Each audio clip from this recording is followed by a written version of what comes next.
Hello friends, welcome to my channel. দেশ এবং দেশের বাইরে থেকে যারা আজকে আমার ভিডিওটি কন্টিনিউ করেছেন প্রত্যেককে gardener TRIPS with Kamal YouTube চ্যানেলে স্বাগতম। তো ফ্রেন্ডস, আজকে আমি আলোচনা করব আম গাছের সঠিক গ্রোথ হওয়ার জন্য আপনাকে কি কি খাবার ব্যবহার করতে হবে। এই সময় আপনার আম গাছে কি কি ধরনের মিশ্র খাবার থেকে শুরু করে রাসায়নিক খাবার ব্যবহার করবেন, আদৌ কি আম গাছে রাসায়নিক খাবার ব্যবহার করার জন্য আম গাছ উপযোগী, পাশাপাশি এই সময় টবের মাটিতে আপনারা কিভাবে জল দেওয়ার বন্দোবস্ত করবেন, এর পাশাপাশি যে সমস্ত গাছে কচি পাতা বার হচ্ছে সেই সমস্ত গাছগুলোর পাতাগুলোকে কিভাবে কীটপতঙ্গের হাত থেকে বাঁচাবেন, এরও পাশাপাশি গাছে যে সমস্ত নতুন করে মুকুল আসছে সেই মুকুলগুলো থেকে প্রচুর পরিমাণ আম পাওয়ার জন্য আপনাকে কি কি পরিচর্যা করতে হবে, তাই নিয়ে থাকছে আজকের ভিডিওটি। মনোযোগ সহকারে ধৈর্য নিয়ে দেখতে থাকুন। ফলের রাজা আম, যে আম আমরা বাঙালি হিসেবে আমাদের প্রথম প্রিয় একটি খাবার এবং প্রথম পছন্দের একটি ফল। আম পছন্দ করে না সারা পৃথিবীতে এমন কোনো মানুষ নেই। তাই আমরা আমাদের ছাদ বাগানেই কিন্তু বিভিন্ন নামি দামি প্রজাতি সংগ্রহে আনি এবং এখান থেকে কিন্তু প্রচুর ফুল এবং প্রচুর পরিমাণ আমরা ফল পেতে চাই। কিন্তু সমস্যা হলো আমরা যখন টবের একটি নির্দিষ্ট অর্থাৎ সংকীর্ণ মাটিতে আমরা আম গাছকে রোপণ করি, নানা ধরনের সমস্যা দেখা যায়। এই নানা ধরনের সমস্যার মধ্যে প্রথম এবং প্রাথমিক যে সমস্যা হলো গাছের পাতা পুড়ে যাওয়া সমস্যা, বিভিন্ন ধরনের সানবার্নের নানা সমস্যা, গাছের কচি পাতা কিন্তু কীটপতঙ্গ কেটে দেওয়ার একটা সমস্যা, পাশাপাশি গাছের কিন্তু বিভিন্ন ধরনের শিকড়ে পচন হওয়া এবং গাছের শিকড় পচন হয়ে যাওয়া, বিভিন্ন ধরনের সমস্যা কিন্তু আম গাছে ফেস করে।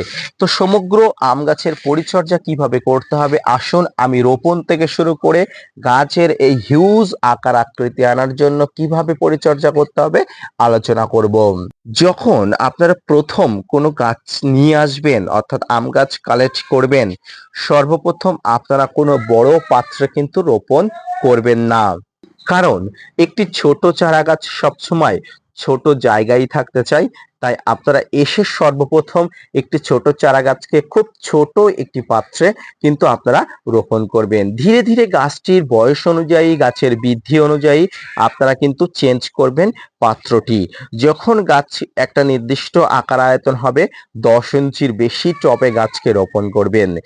এবার আপনাদের মনে প্রশ্ন আসতে পারে কেমন মাটি আপনারা নেবেন। আপনাকে মাটি নেওয়ার জন্য বিশেষ কতগুলো পদ্ধতি অবলম্বন করতে হবে। প্রথমত আপনি যে অঞ্চলে থাকেন সে অঞ্চলে কেমন মাটি আছে সেই মাটি আপনাকে নিতে হবে, অর্থাৎ আপনার এলাকাতে যে মাটি থাকে সেই মাটি। এই মাটি যদি বালি মাটি হয় তাহলে কিন্তু আপনাকে এক্সট্রা কোনো বালি মিশিয়ে নিতে হবে না। কিন্তু যদি এই টবের মাটিতে বালির পরিমাণ কম থাকে তাহলে অবশ্যই আপনাকে নদীর সাদা বালি বা বিল্ডিং কনস্ট্রাকশনের কিন্তু লাল বালি আপনাকে মিশিয়ে নিতে হবে। এবং এর সঙ্গে যারা নতুন ছাদ বাগানি আছে এক্ষেত্রে একটা কথা বলবো, আপনারা একদম সিম্পল মাটিতে অর্থাৎ শুধুমাত্র এই মাটি বাগানের মাটি এবং এর সঙ্গে যে বালি মাটি মিশ্রিত করবেন, এই বাগানের মাটি এবং বালি মাটি মিশ্রিত করার এই মাটিতেই কিন্তু গাছকে রোপণ করবেন, ছোট্ট জিও ব্যাগে বা ছোট্ট পলিথিনে বা ছোট্ট টবে। যারা পুরনো ছাদ বাগানে, যারা এক্সপিরিয়েন্স ছাদ বাগানি, তাদের ক্ষেত্রে একটা কথা বলবো, আপনারা এই টবের মাটিতে খাবার দিয়ে রোপণ করতে পারেন, খাবার না দিয়েও রোপণ করতে পারেন। কি কি খাবার দেবেন? আপনারা অবশ্যই 3 খোল বাদে অর্থাৎ নিম খোল, সর্ষের খোল এবং বাদাম খোল, আবারও মেনশন করছি, নিম খোল, সর্ষের খোল, বাদাম খোল, এই 3 খোল বাদ দিয়ে যাবতীয় যে খাবারগুলো অর্থাৎ মিশ্র খাবারগুলো আছে, জাস্ট লাইক হাড় গুঁড়ো, শিংকুচি ইত্যাদি ইত্যাদি, এই ধরনের যে অর্গানিক ফার্টিলাইজার গুলো আছে সেগুলো আপনারা একসঙ্গে মিক্স করে নেবেন। মনে করুন আপনি 10 কেজি ছাদ বাগানের জন্য খাবার তৈরি করবেন আম গাছের জন্য, শুধুমাত্র এই আম গাছের জন্য 3 খোল বাদ দিয়ে আপনারা মোটামুটি একটা পরিমাণ অনুযায়ী নেবেন, 10 কেজি মধ্যে পরিমাণ অনুযায়ী নেবেন। এর সঙ্গে একটু এসওপি নিয়ে নেবেন, অর্থাৎ 1 গ্রাম এসওপি নিয়ে নেবেন, 3 থেকে 4 গ্রাম আপনারা ফাঙ্গিসাইড নিয়ে নেবেন, দিয়ে খাবারটা তৈরি করে নেবেন। নিয়ে মনে করুন আপনার এমন বড় একটি গাছ আছে, দেখতে পাচ্ছেন আপনারা সামনে যে গাছটি দেখতে পাচ্ছেন এমন বড় একটি গাছ আছে এবং এই গাছটির মোটামুটি একটা বড় পাত্রে আছে আপনারা দেখতে পাচ্ছেন। এই ধরনের গাছে আপনারা কতটা পরিমাণ খাবার দেবেন? এই ধরনের বড় গাছে আপনারা 3 থেকে 4 মুষ্টি পরিমাণ খাবার দেবেন। খাবার দেওয়ার সময় অবশ্যই টবের মাটিকে খুশে নিয়ে অবশ্যই খাবার দিয়ে দেবেন। এবং আপনারা যখন ছোট গাছে খাবার দেবেন, এর থেকে এই যে ছোট গাছটি আছে, এই ছোট গাছে যখন খাবার দেবেন তখন 1 থেকে 2 মুষ্টি পরিমাণ খাবার ঠিক একই পদ্ধতিতে একই মাত্রায় কিন্তু আপনাকে দিতে হবে।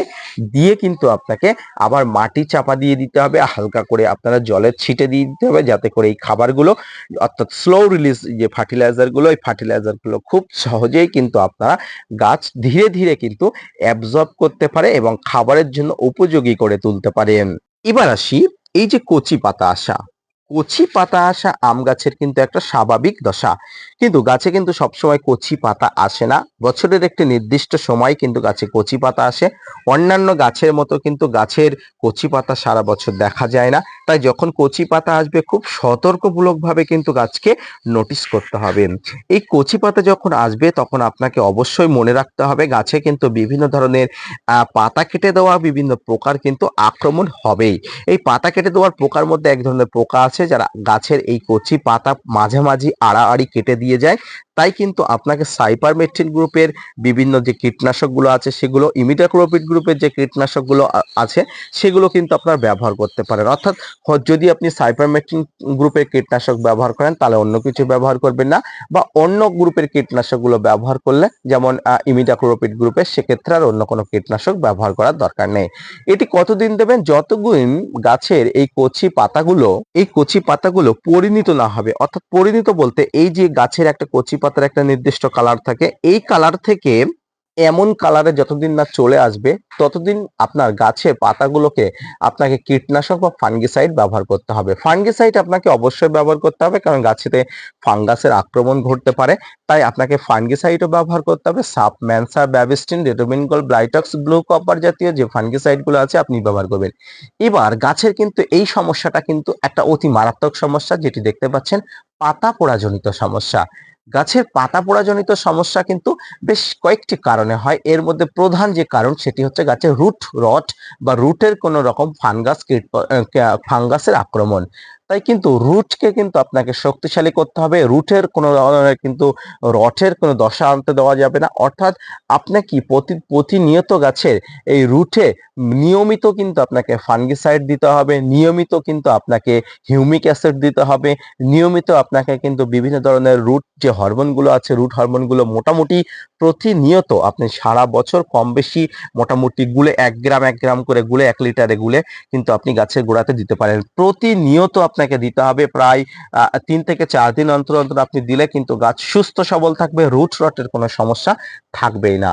রুট রট সমস্যা যদি না থাকে গাছের কিন্তু পাতা পোড়াজনিত কোনো ধরনের সমস্যা থাকবে না।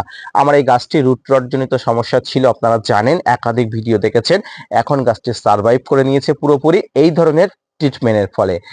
এই যে সানবার্নের কারণে কিন্তু গাছের পাতা পুড়ে যেতে পারে, সেক্ষেত্রে প্রচন্ড রৌদ্র হলে আপনারা একটু ঠান্ডা পরিষ্কার কলের জল দিয়ে গাছের পাতা অবশ্যই স্প্রে করে দেবেন, সেক্ষেত্রে গাছ ভালো থাকবে।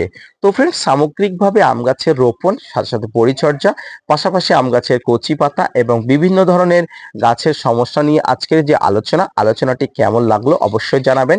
পাশাপাশি এই সময় আম গাছের এই যে মুকুল আসে, অর্থাৎ এটি একটি 12 মাসি আম গাছ।